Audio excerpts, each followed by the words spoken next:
Hoje você trabalha com a hipnose, que não é só uma coisa, são várias técnicas que você usa para chegar, como eu disse, num movimento de que a pessoa se trabalha e melhora. É isso? Exatamente.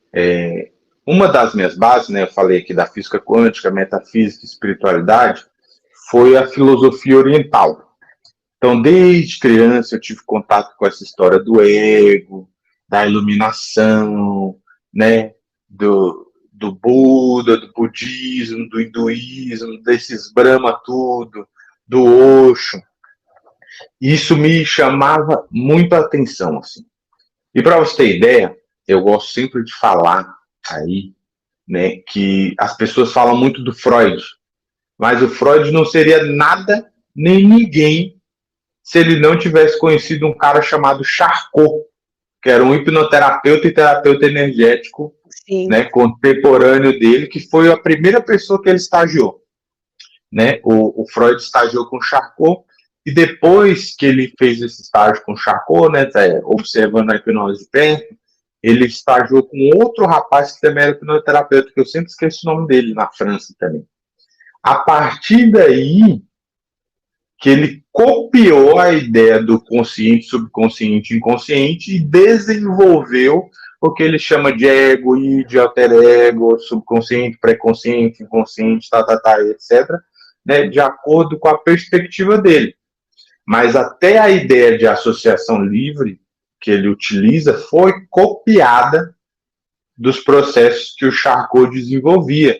Só que hoje você tem aí dentro do corpo acadêmico um processo de empobrecimento cultural que se coloca na cabeça das pessoas que estão se formando em psicologia, em muitas faculdades por aí, que ou as pessoas passam desapercebido, né? Porque hoje os jovens não estudam direito e não tem muitas faculdades assim que a pessoa estuda mesmo, né, para se formar, ou é um processo mesmo de lavagem cerebral para que as pessoas deixem a história da hipnose de lado. Mesmo com tantos casos fenomenais de cura no mundo inteiro. Para você ter ideia, né, existem transplantes de órgão com cirurgia feita à base de anestesia hipnótica. Sim. Transplante de coração, transplante de outros órgãos. A pessoa faz uma cirurgia anestesiada de forma hipnótica. Tem muitos dentistas que usam a hipnose para pessoas que não têm, que têm intolerância à anestesia, por exemplo, graças a um cara chamado Dave Elman.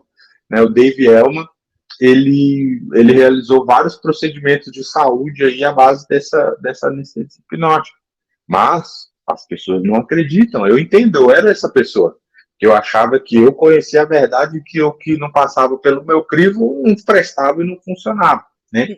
Então, assim, existem muitos mitos e muitas inverdades em relação à hipnose. O próprio James Braid, que foi o cara que cunhou esse nome, rapidamente ele percebeu que era um nome equivocado. Só que a coisa já tinha se alastrado e ele não conseguiu mais modificar o nome. É por isso que eu falo hipnose, hipnoterapia,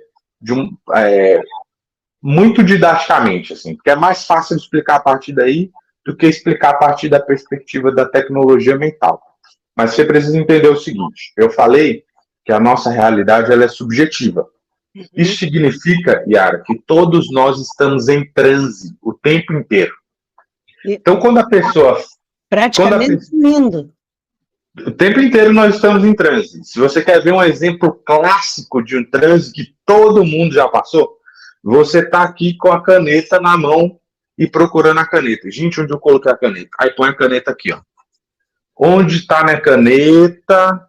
Meu Deus, cadê a caneta? Eu não acho a caneta. Puxa vida, põe a mão aqui, não acha a caneta. Aí, de repente, tá aqui a caneta.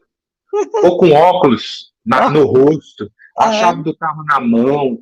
Ou você fala assim, eu vou ali encontrar uma amiga quando você vê que está indo para o trabalho. Isso é um fenômeno natural da mente humana, o transe, né?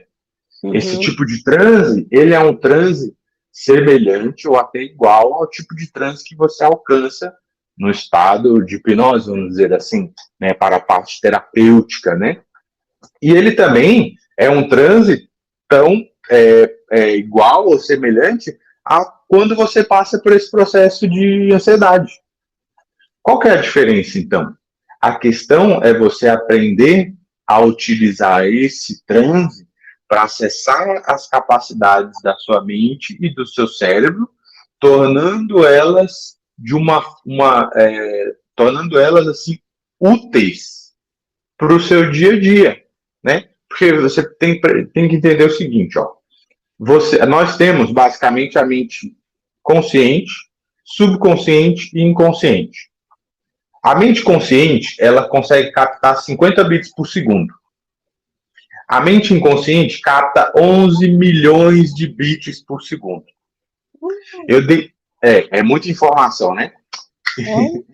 E aí, nós temos um mecanismo no nosso cérebro que funciona como uma válvula, que é o filtro de ativação reticular, que, na verdade, ele filtra dentro das nossas experiências aquilo que passamos para gerar um padrão de comparatividade, né, e justificar isso que tem dentro da gente com o que tem fora. Então, eu vou dar um exemplo básico aqui.